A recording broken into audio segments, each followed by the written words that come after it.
I believe I was tricked into getting a foreign exchange student. Let me tell you all about it. So it's 2011. My older son is on the football team. He's a sophomore in high school, and he's playing football. There's a foreign exchange student, Martin. He had never played American football before, but wanted to do everything American that he possibly could, so he joined the team. And I had a policy in my house that I would never leave a kid.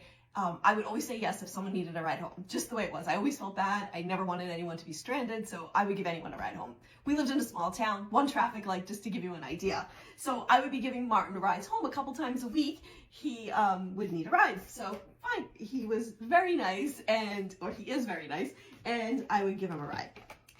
Flash forward to a long weekend in October. His host family is going away for the weekend, and his liaison in our town, she called me and said, Lisa, we were on the PTA together for a few years, and she's like, will you take Martin for the weekend? You know, him and Luke, you've been given a ride, you know him, and my husband's away, not that that matters, but I'm like, sure, like, why not? The house is always full with kids anyway, why not? What's one more? You know, we always have kids on the weekends hanging out, playing games. So Martin came for the weekend, and then I got a call that, you know, he isn't gonna, I shouldn't laugh, just more like laughing at the whole situation.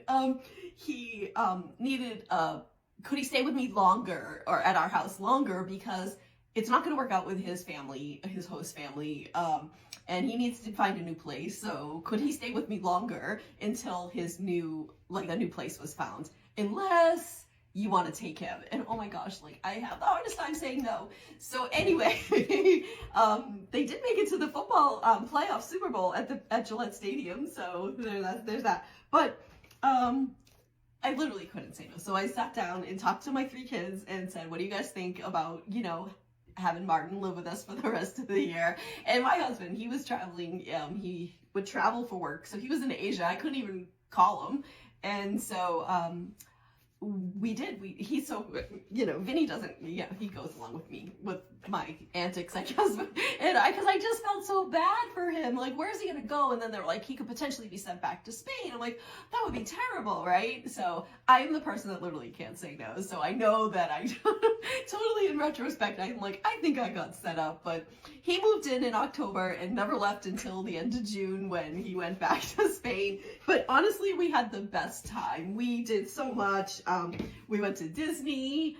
My sister and her husband came with us, and we went to DC. I don't know if I have some pictures of that here somewhere, but yeah, and we just did. It was a really good experience, but I still firmly believe that I may have been set up, but it was all good.